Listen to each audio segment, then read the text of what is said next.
to look fantastic after that workout. In about 5 weeks, I'll lose 30 pounds like that. Boom. That's the best weight loss. That's my next program, actually. Yeah. Oh, he does need the handheld.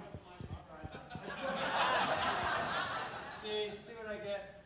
Here you go. I'll take it. Trying to be funny. I break the mic. How's everybody doing? Who came to my workout this morning? Awesome. Love each and every one of you. Who didn't make it? I don't like you people. Drop and give me 20. So, thank you. I want to talk a little bit about how to be awesome and how to make some money and how to be successful and how to be happy and how to live to 109 if you're interested in those things. But I also first want to talk about me a little bit. I know Robin got into my story a bit there. I love the microphone. I feel like I'm back doing comedy again. So I'm down by the corner and there's this girl and never mind. Flashback, I'm sorry. Oh, there's people in the room. Cool. So I was born in a van down by the river. Actually, I was born in the state of Rhode Island, our ocean state, and my father was in the military, so he was a tank commander, and we moved 6 times before 5th grade. So we started in Rhode Island, and we moved to Kentucky to Hawaii, Hawaii to Connecticut, Connecticut to upstate New York, back to Connecticut, then Rhode Island, and then we finished in Connecticut. I think I added an extra town there. I don't know, maybe. But you know, I was a very, very insecure kid, and I had a speech impediment, and I was a terrible student because I had so many different teachers and so many different friends. And yeah, I was that kid that got shoved in the locker and got beat up, and the last kid picked for every team except for dodgeball. Weird. Anyway, I'll take him. Yeah, easy target. So it was a bit of a struggle for me when I was a wee boy, and my father was a tremendous athlete. He played football, basketball, baseball, and he was the captain of all 3. And his father really pushed him quite hard. And that's the way you did it back in the 50s and the 40s. And that mindset didn't change much. My coaches, I did make the football team. Actually, technically, they kept me on the football team because I made an awesome tackling dummy between Mondays and Thursdays. And then usually Friday nights, I was the guy with the helmet up going, yeah, nice play. That was awesome. And, you know, even like in warm-ups, the only time I really got dirty was in warm-ups. You know, I get down there and roll around the mud so I look like I played. Because typically, you know, they take a picture afterward and everybody's uniforms were filthy and there's this perfectly white uniform. That was mine. I don't even have to wash mine. This is perfect. Then I went off to college and I majored in chasing girls and drinking beer. That turned out really well. So, you know, I don't want you to think that I was somebody who was involved in fitness and was a brilliant student. That wasn't the case. You know, I was kind of getting through life. My father, after the military, was on the road Monday through Friday. So it was just my mom and my 2 sisters hanging out. And I had a couple of friends, but we weren't terribly athletic. You know, we played stickball and some basketball and, you know, the usual things, but we didn't exercise or train. That's something that the athletes did. That's something I was forced to do when I did play high school football, but it wasn't my nature. It's not who I was, and I really struggled in school. I think I'm going to blame it on moving all those times, because it couldn't have been me. There's no way. But also, too, I also struggled through college. You know, I was also not, I never actually graduated from the University of Rhode Island, but I was very fortunate. The week of graduation, a dear friend of mine from high school called, and he said, what are you doing for the summer? I said, I think I'm going to commit suicide. Feels about right. Because I couldn't have been more depressed and more sad and more concerned about my future, because I really didn't know where I was going to go and what I was going to do. And I was eating crap, you know, I was just eating whatever. I was on a budget as a college student, and you know, I ate garbage in the morning, I ate garbage at lunch, and I ate garbage at dinner because I didn't know better, because it was the 70s, and that's just what we ate. You know, there was no such thing as health food. They were health nuts. We still call them health nuts. Like the healthiest, happiest people are nuts. That's nuts, as far as I'm concerned. You know, and so when I moved out to California, the crazy thing was there were fitness facilities on every corner, and I had never seen that before, because I saw them at the high school and I saw them at the university, but I'd never been to an aerobics class before. I'd never walked into a public gym where the equipment was better than anything I'd ever seen back on the East Coast, and this was very intriguing to me, you know. And so I did take a weightlifting class in college for a semester. That was my only A, I believe, because I was good at pushing iron. I liked the feeling of changing aesthetically. I didn't do it for any other reason other than I wanted pecs and arms so I could walk around campus with my shirt off, which was embarrassing in the winter. It was really, and cold. Who knew? right? But when I went to California, I became an actor. I know Robin touched upon that a little bit, or I attempted to be an actor, and so I finally got an agent, and that was a big deal, right, when you got an agent, and you did anything your agent told you, and he said, hey, you've got to get rid of that belly and get some arms, and so I went right into that gym, and I started taking aerobics classes, and I was doing some bodybuilding, and I'd go to the track, and I'd do some running, and it was really a phenomenal lifestyle, because if you live out in California, it's sunny 362 days out of the year. Right now, it's just going to be sunny forever, and the whole thing's going to just burn up and float away the way it's going right now. And we haven't seen rain in months, but that's just the nature of the environment in California, and I loved it, And so I was, we'll touch upon some of my jobs early on, but I was a handyman, and I was a carpenter, and I was a waiter, and I was a dishwasher, and I was a go-go dancer. Hello, bang! Hello, Beyonce got nothing on me, And it's what I did. A friend of mine came into town and said, does your father know you're dancing on a box in a club? No, he has no idea about that. He thinks I'm a carpenter. And I was. I did everything I could to make a few bucks. And I was a trained mime. So I have to put this down. So I'd go down to the pier in Santa Monica. I'd be out of money. And this happened quite a bit in the first couple of years I was there. So I'd put on my, rock and roll. And so I'd put on my mime makeup. Oh, it's working again? It's going to cut out, but anyway, can you hear me all right? Yeah. All right, I will not move. So I'd go down to the pier, and I'd get in my glass box, and I would do my thing, and I'd put that hat out, and if I made about 10 or 15 bucks, I'd go to the corner liquor store, and I'd pick up my Cheerios and yogurt, and I'd eat it for breakfast, lunch, and dinner until I ran out, and I'd go back down to the pier, and I'd do some more mime, and that's how I survived in between jobs that I didn't stick with very often, because, who wants to wait tables for years on end, and who wants to work at the retail store at the Oak Tree selling, $15 polyester pants? This was my life, but I was in California, so who cared?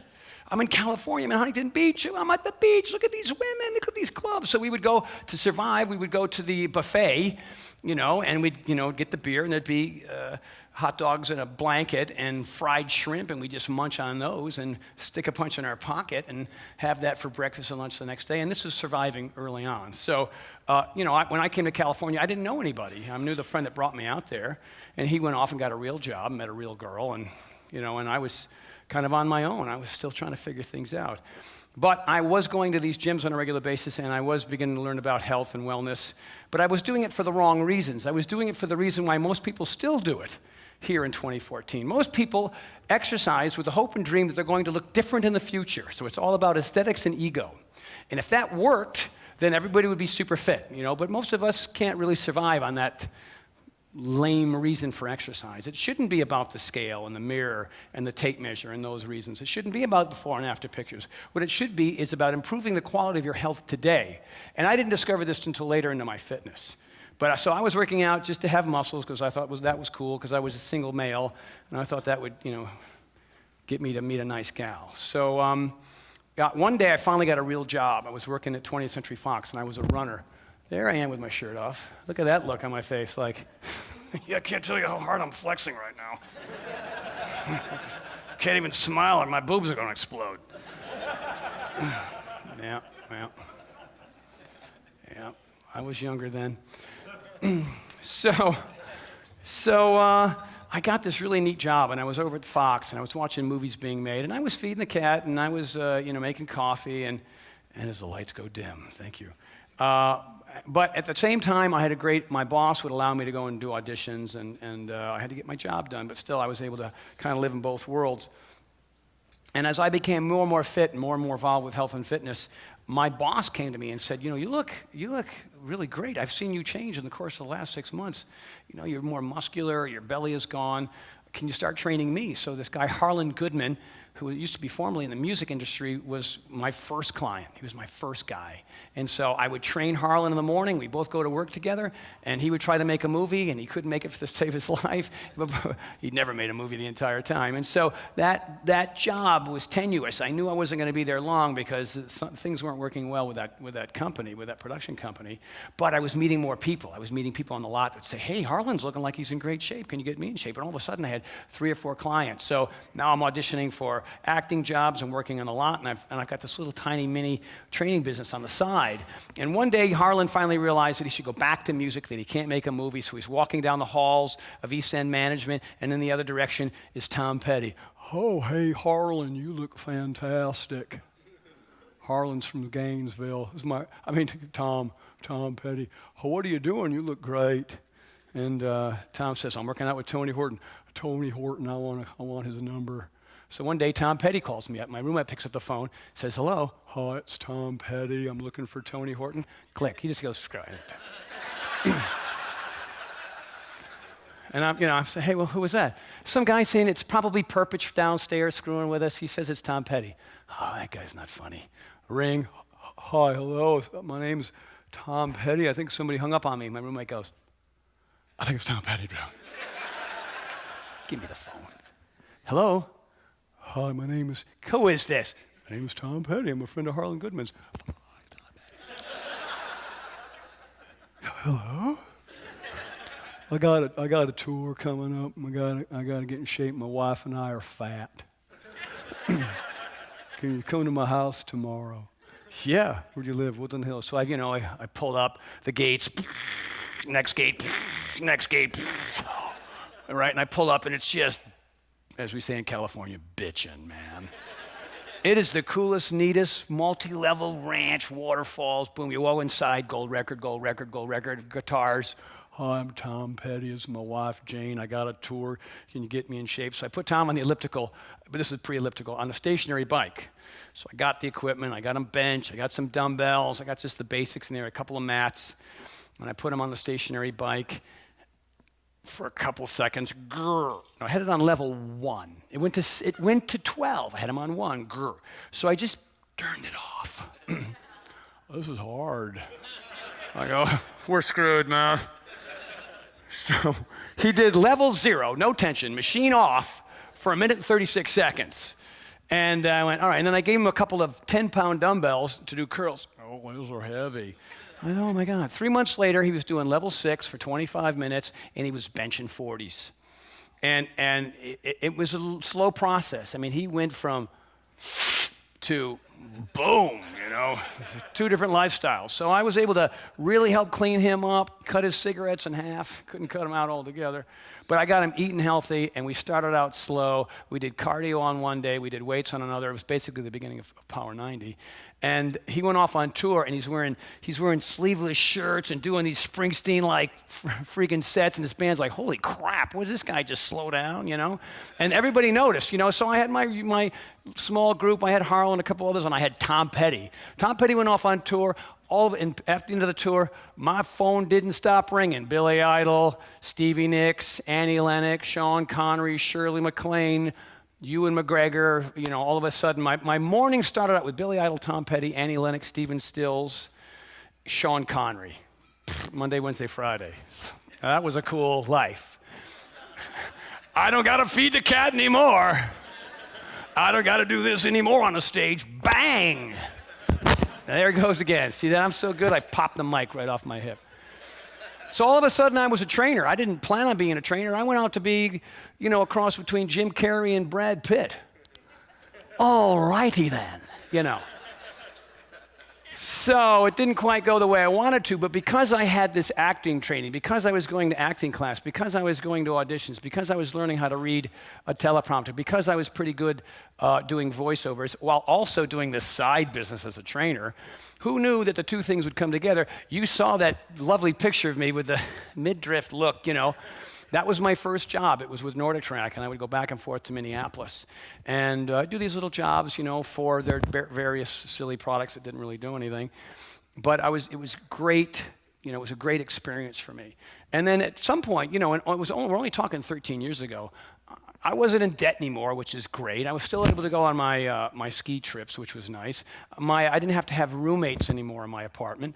I was able to convert one of my bedrooms into a gym. And I would have, Shirley MacLaine come over to my 3-bedroom apartment in Santa Monica, which was kind of funny.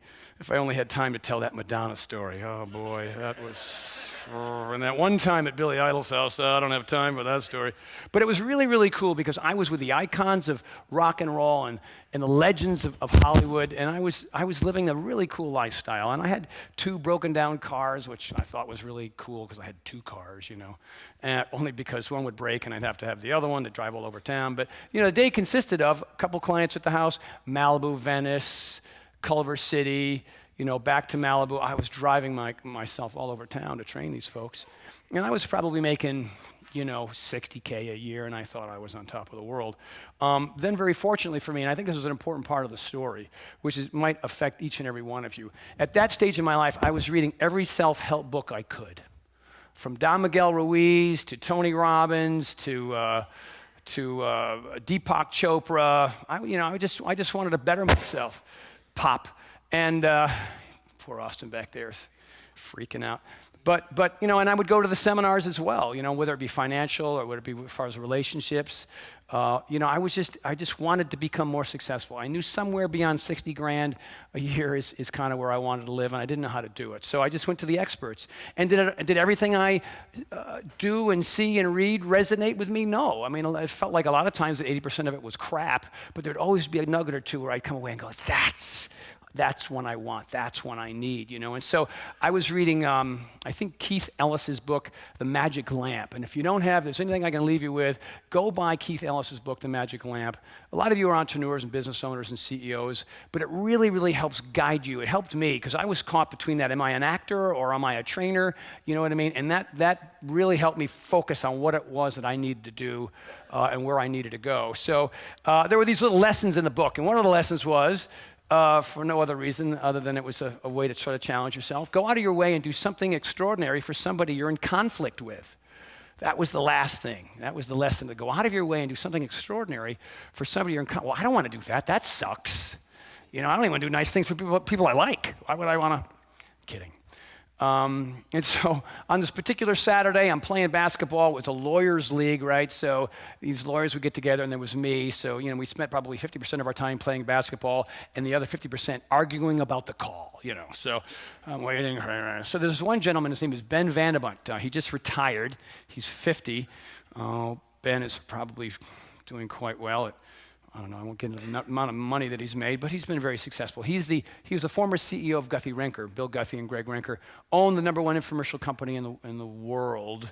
And, we're making our way up the ladder. We're getting closer, but we're certainly not as big as Guthrie-Renker. And Ben Vandebunt, intense gentleman, hardworking, very opinionated, didn't like me. I didn't like him. And so quite often on Saturdays, we would get into these arguments. On this particular day, we were on the same team, and we were both playing pretty well. We had just won the game, and he was complaining about his weight, about 35 pounds overweight. And he was talking to some of his pals, and I got to lose this weight, and I'm a trainer. So I thought to myself, go out of your way and do something extraordinary for somebody you're in conflict with. Well, I don't like that butthead, but I'll go and do the stupid thing. Hi, Ben, I don't know if you know I'm a trainer and I can probably help you lose. Okay, no. Yeah, that sounds great. What? Yeah, give me your number. Don't you train Billy Idol and Tom Petty? Well, he's paying attention. That was kind of cool. So I wrote my number down. I thought he would never call. He was just being, courteous because we won the game. And that afternoon, he called me up and said, hey, look, I'm serious. How can, do you have Monday, Wednesdays, and Fridays open at 8? That's when I can come. And I just lost a client who used to train at Mondays, Wednesdays, and Fridays at 8 o'clock. I said, yeah. He says, you want to come here? I said, I got a gym at my house. Started training him. Turned out we had a lot in common. What a shock. It's not always the case, right? So, a year later, I want you to meet this guy, Carl Deichler. Carl Deichler's a sharp kid coming in from Philly. I think he's going to work for us. You guys have a lot in common. I want you to meet him. Carl Deichler is the CEO of a billion-dollar company called Beachbody. It didn't exist 14 years ago. Did not exist. Carl and I met, we hit it off, we'd go skiing together, we'd go, out at night, hanging out, having dinner, just talking about ideas. And so while he was with Guthrie-Renker, he's doing awesome infomercials like at-home LASIK eye surgery. That was one, and, Just open the eye, place the laser over, and I'm sure everything will turn out great. You know, like pantyhose that don't run. It's just stupid crap that he didn't really want to do because he was a fitness guy. And he said to me, he said, let's see if I can get Ben to allow me to do a little side thing. We did something called Great Body Guaranteed. Now, keep in mind, 2 broken down cars, living in an apartment. I'm not in debt, but I was, $60K in debt for a long time, making my $60,000 a year. And we made this product. He paid me $2,000 out of the box, no royalties, nothing, just a flat fee. And it made money, and people noticed. And first we were running regional spots, then national spots, and some investors came in, and they wanted to build a company. And so Carl said to Ben, you know what? I'm going to go off on my own. So Bill and Greg and Ben rented them a closet, basically, down the hall. So it was Carl Deichler, Ben Vanderbunt's roommate from college, who now is officially the president, who had nothing else to do. Hey, I'll give you this office and let you start your own business, but can you hire my old roommate from UCLA and make him your president and tell him to figure it out? Sure. Lucky John Congdon, man. Talk about the right place at the right time. And it turned out he was quite good at his job as well. So it was Carl and John and a secretary in a closet. And then we made Power 90. And people looked at us, what's Power 90? Power 90 is pre-P90X. It was 6 days worth of exercise. Anybody have Power 90? The first Power 90? Yeah, you have it on half-inch tape, don't you, right? Got it right there next to your VCR, covered in dust. Nope, no big deal. That's cool. And so Power 90 made money. Crazy. First year, nobody bought it. Why? Because everybody watching infomercials before saw some quick fix diet or some piece of equipment that was supposed to change their life in 10 minutes a day at 3 times a week.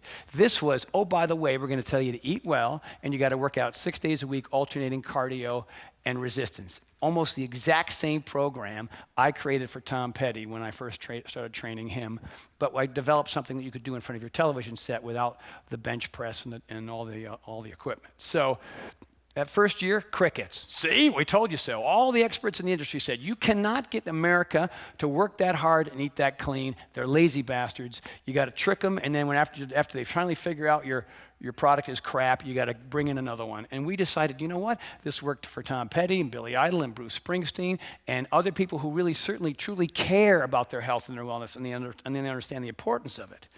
And so all of a sudden, people were beginning to submit their before and after pictures and their own personal video from their journey from Power 90.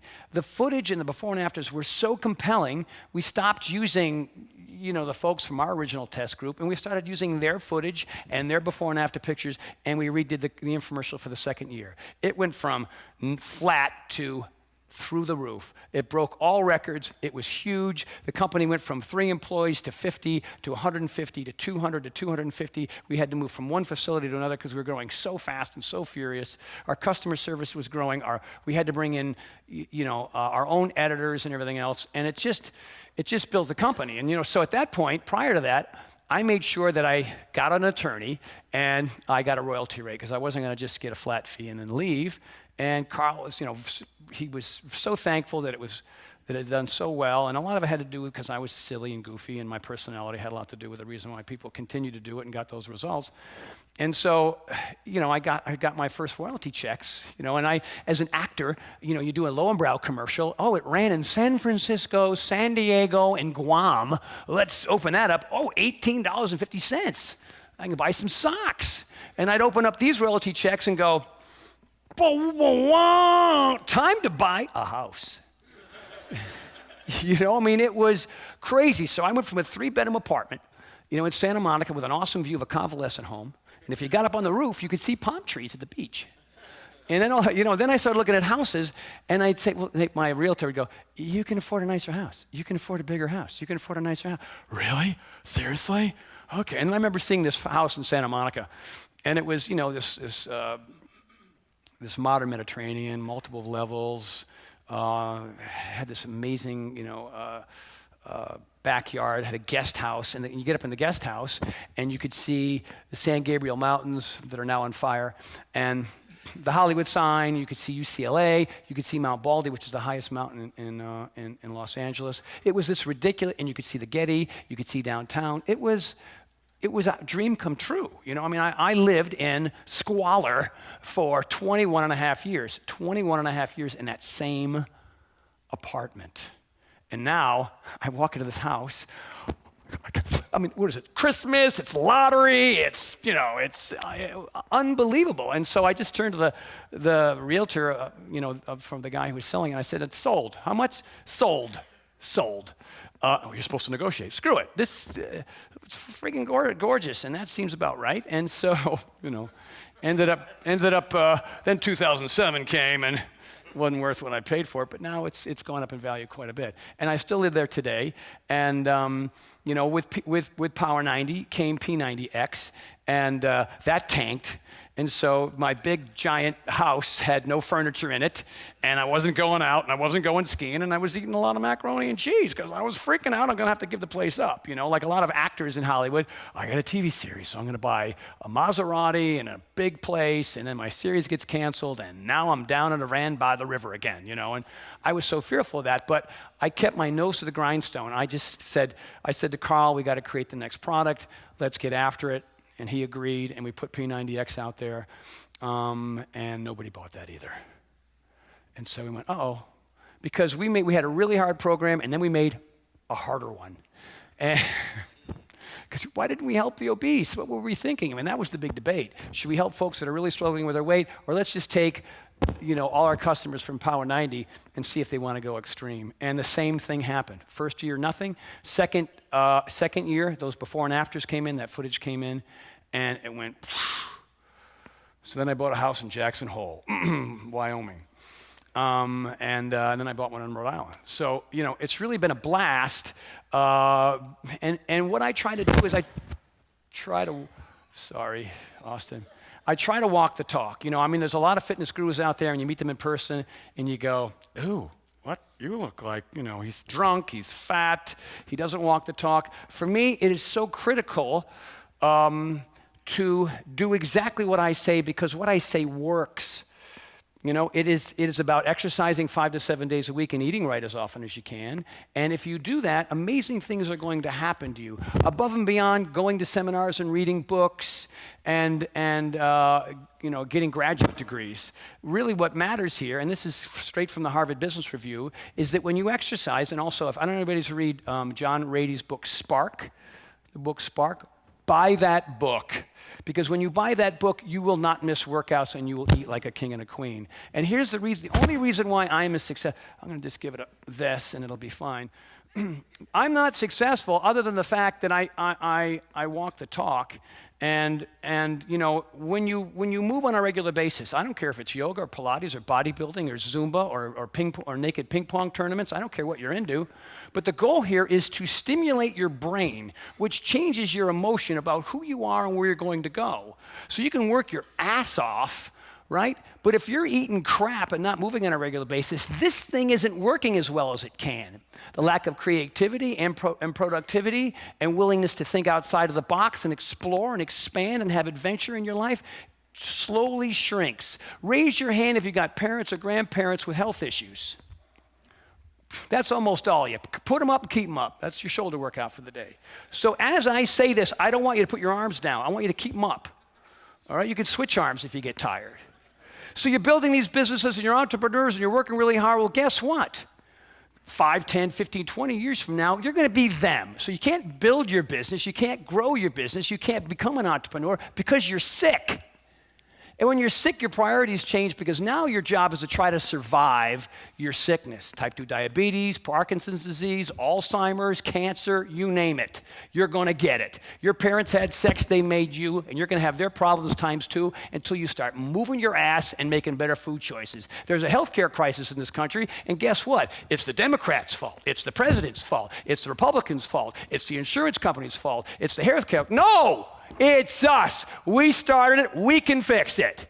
And it all comes on whether you have the self-discipline between these 2 hands and your food hole. Food, that's it. It's not like we're all getting shot and getting in car accidents and breaking arms, and taking out our shoulders. That's for the orthopedic folks to fix. But for the rest of us, it's because we put junk in our mouth meal after meal after meal after meal. So you got your arms up in the air because your parents are sick. Well, guess what? You're going to be them, but worse. And even my microphone's mad. Oh, geez. I don't know. So, raise your hand if you feel like you're in the best shape you can possibly be at your age right now today. Put your arm in the air. 1. Name is Robin, and she kicks ass. 2, because I know. 2. Who would like that? Who would like to just be fit, ready, strong, able to? Right. You want to know how to get there? You want the magic? First of all, my book's coming out February 4th. It's called The Big Picture. Go get it. So if there's anything here that you don't pick up or can't remember or doesn't, you haven't got all the whatever you need, buy the book. HarperCollins will be very happy about that. So will I. But here's the basics. Oh, you suck. I'm going to go to that. Can you just turn me off back here? Yeah. So. Okay. This is for Austin, man, because he's just, oh my, you're making me look bad. So this formula is not for, athletes necessarily. It's for moms that have businesses and for people who have time crunches. And it's for anybody and everybody who wants to feel great for a long time and avoid a lot of the problems that your parents and your ancestors are suffering from.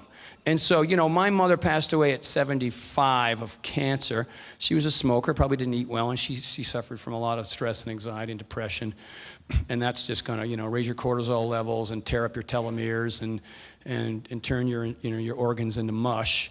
And those cancer cells are just going to go, yeah, yummy, yum, yum, chew it up, right? So you're trying to avoid that. So here are some of the simple tools in which to do it. And it's not easy. I'm going to tell you right now, it's not easy. But you have to change your priorities. It really depends on how important that is to you. So number 1 is you got to exercise with lots of variety. Like today, for today's workout, right? We did push-ups, we did mixed martial arts, we did ab work, we did leg stuff. Was it easy? No. Were there modifications? Yes. Did anybody die? No. So shut up and do it again and again and again and again. Add yoga, add Pilates, add weight training, add cardio, add something different every day. I have workout scheduled 7 days a week. Do I do all 7? No. But when I schedule 7, there's a great likelihood I'm going to do 5.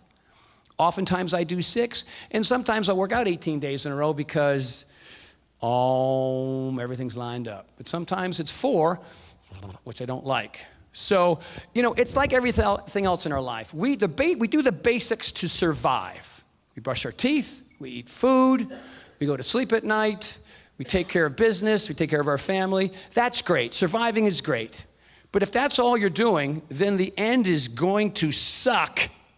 Guaranteed. Last 5 to 15 years of your life are going to be lousy, horrible, miserable, filled with disease, hospice care, other people taking care of you. So you can fix that. You're going to die of one of 3 things or some combination thereof. Environmental, so if you live next to Fukushima and Chernobyl, get out, all right? Next is genetics. Some of us just don't have, it's not spot on. We've got heart issues and lung and cell regrowth, and there's all kinds of things that are genetic. Third is behavioral.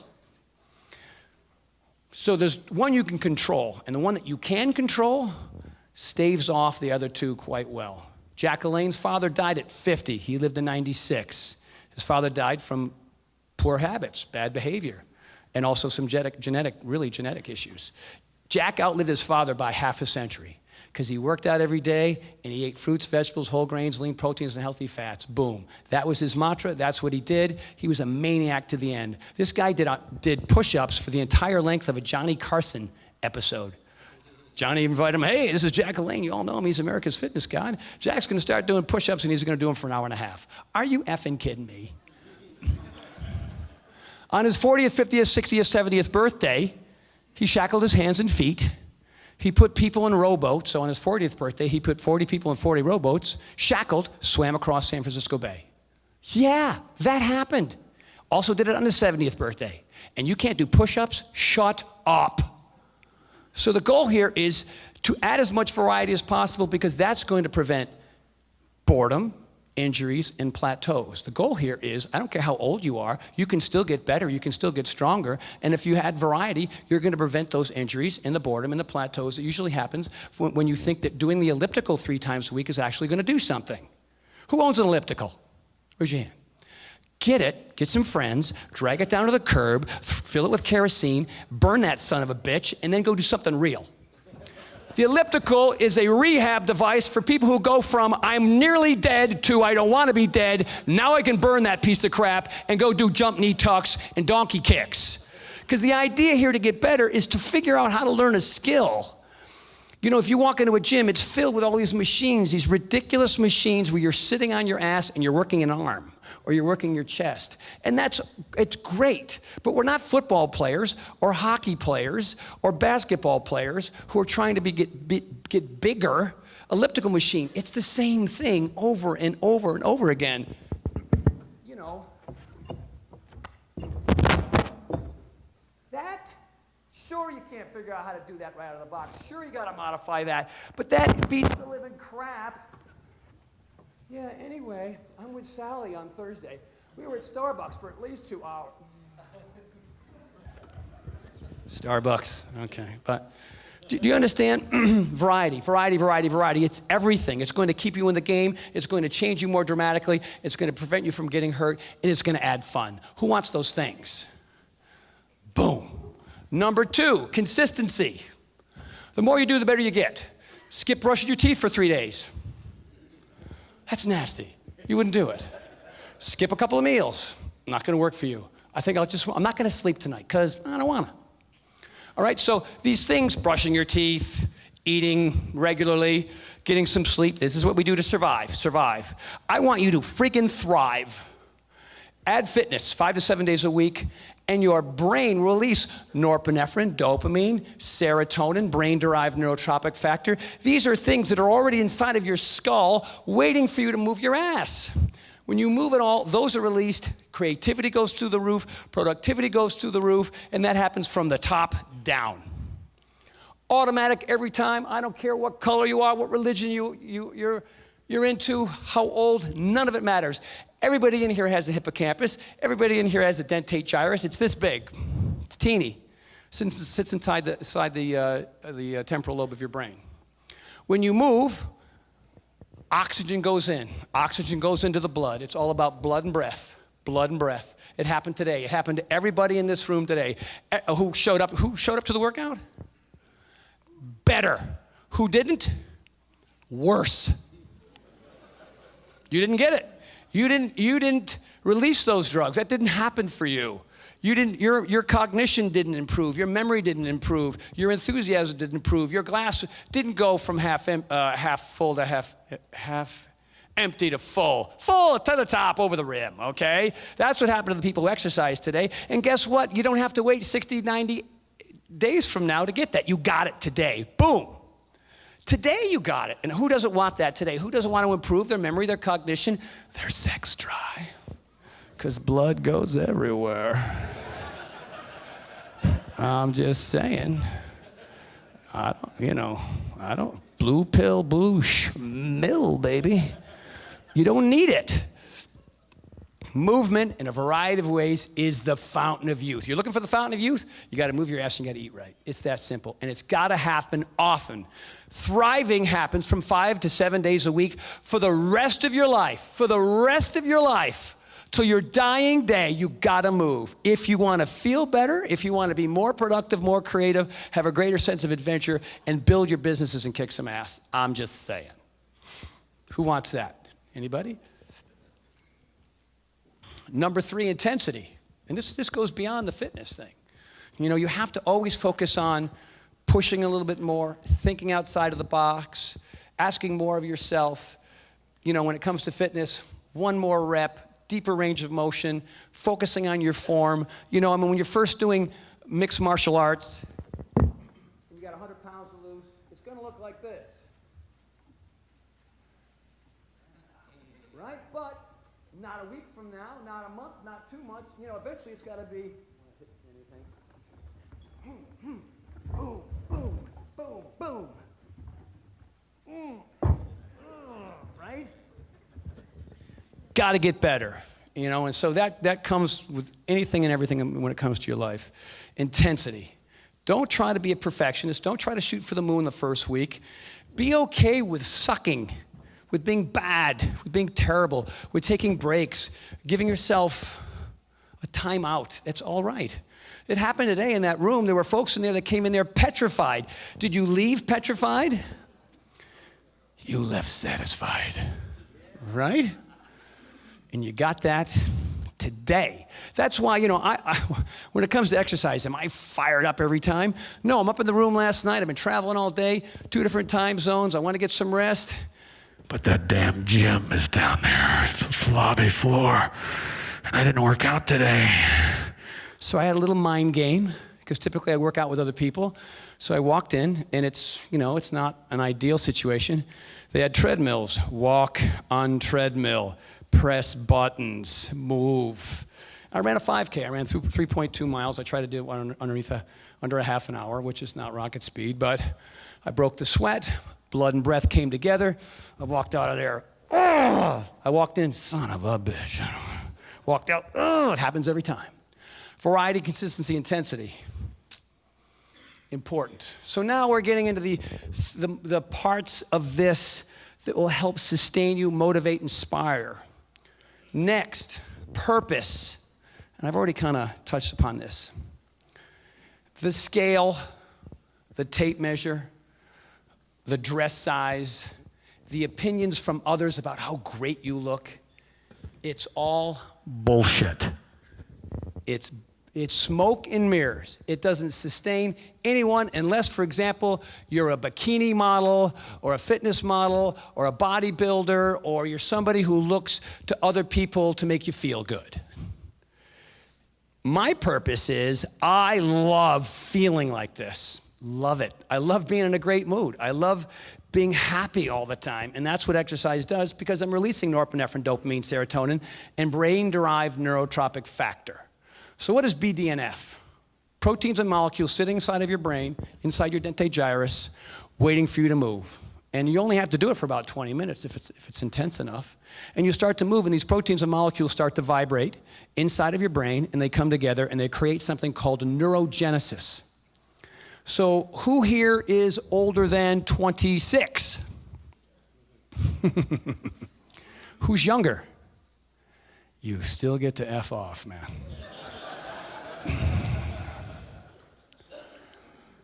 So for the rest of us, if we don't want that part of our brain to die and rot and turn black so that we all end up with early onset curmudgeon disorder, then we move, because it's the only way we're going to generate new blood cells, not only inside of your brain, but your entire body. I mean, the same thing happens with your organs and your skin and everything else. So that's my purpose. If I move today, sometimes it's yoga, sometimes it's plyometrics, sometimes it's chest and arms, sometimes it's, a 5K on a treadmill. It doesn't matter what it is, as long as I've got that variety, then I'm going to release norepinephrine, dopamine, serotonin, brain-derived neurotropic factor, and I'm going to improve my cognition, my memory, my sense of adventure, my level of happiness and joy and productivity and creativity, and I'm going to be a better man, a better boyfriend, a better trainer, somebody who actually walks the walk and talks the talk. And all I have to do is suffer for 20 minutes or more on some level. It really depends. The reason why most people don't exercise is because they don't like to be physically uncomfortable. They didn't like it in high school. They didn't like it in junior high school. They didn't like it when they were a little kid. And so I'm going to just use this and hope this is enough. Not enough. To activate this thing, you got to move everything else from the neck down for the rest of your life. That's my purpose. I want to feel good today. I want to be productive today. I want to be better today. I want to slow the aging clock down today. I'm going to move today. Because if I don't, I'm not going to get any of those things, and that aging clock's just going to spin, and I'm going to end up just like my parents or grandparents or worse. So upbeat, isn't it? It's upbeat. Does that make sense? Purpose. Oh, if that doesn't get you off your ass, I don't know what will. Works for me. I hope it will work for you as well. Next is the plan. So, you had to plan to come here, right? You got your flight, and you got to deal with the kids while you're away, and, whatever it is. You have to plan everything in your life to be able to have a life, to be able to survive. But now you have to plan how to thrive as well. So 10 times easier, really. And what I like to do is, and this is so simple, it's crazy, is go a little old school. So 2014 is around the corner. I mean, it's just happened. So you can tell, yeah. So 2014 is now, here we are in February. I mean, here we are in January. So buy yourself a calendar, simple calendar, and put it in one of three places: the back of your front door, your bathroom mirror, or your refrigerator. And then you're going to write down exactly what you're going to do and what time you're going to do it. Now, does it matter morning, at night? I don't care what, at 3 o'clock in the morning, whatever you can do it doesn't matter. I mean, ideally, the morning is great. Gets the metabolism going, the brain is functioning on a higher level throughout the day. Night is great, but morning is great. If you do it at night, then you're going to sleep better, and you just have to work with your schedule, basically. So for me, my calendar, still 30 years in, Mondays, 5:30 plyometrics. Tuesdays, 7:45 shoulders and arms. Wednesday, cardio, typically 5K run. Thursday morning, 8 o'clock, chest and back. Friday, boxes and balls. It's a plyo box core routine. Saturday, yoga at 4. Sunday, 10 o'clock. Either I go to the UCLA track and run sprints, or I do my 3-hour gymnastics class. It's in, it's locked in, and guess what, by the way? I've got people that I do each and every one of those with. So accountability goes up because now I'm responsible to somebody else. They're responsible to me. So it's already there. It's locked in. It's who I am, just like everything else in my life. I prioritize. P90X was awesome. Millions of people did it, but millions of people didn't. The plan was there. We gave them a calendar. We showed them what to do on what day, but an hour was too long. I created a 10-minute trainer because a lot of people only have 10-minute trunks. So my cousin, who's got 5 kids, did 10 minutes in the morning and 10 minutes before dinner. Boom, she lost 35 pounds. So all her excuses, out the window, because she found her 20 minutes a day. Do they have to happen in a row? No, they have to happen, because is 10 minutes better than 0? Every time. All right, so start there, then it's Power 90, then it's P90X, then it's X2, X3, and then before you know it, you're doing mud runs and running half marathons. It becomes who you are, and that's happened over and over again. My good friend Jeremy Yost, I got 7 minutes left, 280 pounds, fused right ankle, you know Jeremy. Quiet guy, not much to say. Obese, huge, he'd be the biggest guy in the room right now. Works down in Kentucky as a manager for the Toyota plant. And, his wife cut the lawn, and he couldn't play with his kids. And then finally one day his friend of his said, Jeremy, and this friend of his just buried a 45-year-old relative, heart disease, heart attack. And he turned to Jeremy and he said, you're not going to see your kids graduate. You know that, right? There's no shot. What are you talking about? You're 380. You're going to die. You're going to die. There's no shot. You can barely get up some stairs. So some other guy is going to be your son's father, your wife's husband, and they're going to come and visit you in a hole in the ground. Going to happen. Guaranteed. I kind of exaggerate that story, but that's the gist of it. Went right out, bought P90X, couldn't do it, had to do this for literally 85% of it. Right? We're doing pull-ups, he's doing this, we're doing jump knee tucks, we're doing this, we're doing abs, he's doing this. At the first round, toward the end of the first round, he was able to do some more of the exercises. 3 to 4 rounds later, he lost 180 pounds. He lost me, basically. The old time I was inside of Jeremy Yost. Ta-da, look at you, you look fantastic. So the man he is now, he's a completely different person. He has a completely different personality. He's outgoing, he's gregarious, he's an extrovert, he trains and teaches other people. People wouldn't talk to him now. Now they can't, get enough of what he's learned, what he knows. And all he did was jump up around in front of his television for a bunch of months. So, now he's a leader, because he's lived a life that has said to others, you don't have to be here. You don't have to live this lifestyle anymore. You can be anything you want, and all you have to do is eat better and exercise more often. So that's what he did. Now, in the 5 minutes I have left, the last thing I want to talk about, which I touched on earlier, is the food. It's the food. Food will help you live a long, beautiful life. It's medicine. You know, it's basically medicine. Every single meal is your meds, or it's your poison. And quite often we eat some kind of combination thereof, right? We've got the saturated fried meat with some vegetables, so you got, you know, that contrast. Excuse me. And so we have to make a decision here. Raise your hand if in the last week you've had pancakes or waffles for breakfast. Don't lie, I can read your minds. Pancakes or waffles, stick your damn arms in the air. So keep them up. You had birthday cake for breakfast. You ate birthday cake for breakfast because it's white flour, butter, and syrup. What do you think cake is? It's white flour, butter, and sugar. So, you know, you're here to be better. You're here to think and to grow and to improve. If you're going to have bacon, which is saturated, fried pig carcass, it was out there. I saw you gobbling it up. There is not a nutritional, there's protein in it, barely. Other than that, it's a worthless food that is increasing your ability to age faster, die younger, get sick sooner. That's what it is. That's what pancakes and waffles are. Oh, but they taste so good, and they've been in my family. It's my mother's recipe. Shut up. If you want to end up like your parents or grandparents, friggin' eat the pancakes and waffles in the morning. Why can't you have oatmeal with berries?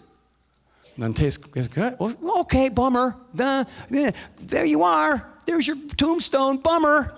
How are your pancakes and your waffles and your bacon? Life is hard. It's hard. This stuff is hard.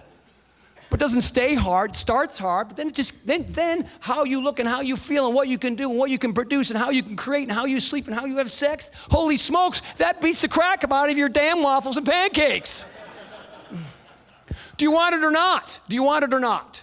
I'm 55, I'm living to 109, and when I'm 110, woo, going to Colorado, okay?